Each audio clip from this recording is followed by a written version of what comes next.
Okay, so I'm just going to explain how to test the running belt and the deck on a treadmill. This is to check for the amount of friction which are between the two surfaces. Obviously we want the running belt to be moving nice and smoothly over the surface of the deck. So there's a couple of ways to check it. The first way is to do what I call a shuffle test, which is this.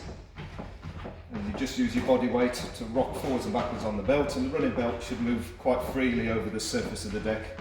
As you can see, this one is. This is actually a new running belt, so this is a good condition.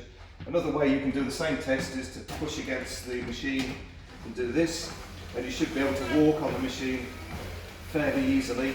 If you're sort of doing this and it won't move, then clearly you've got way too much friction between the belt and the deck. So what I'm interested in is how free does that running belt seem.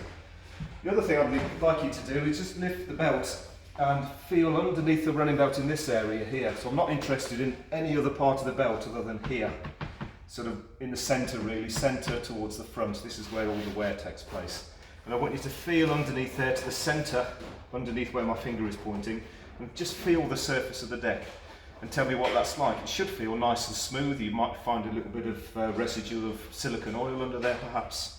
But if you can feel wear and the surface is feeling like a ploughed field, I need to know what that's like.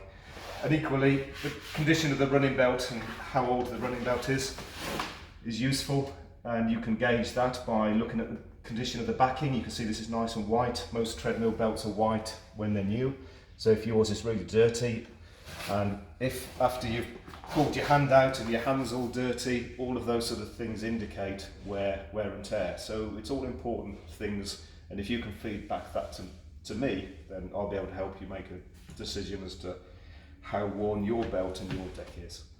Great.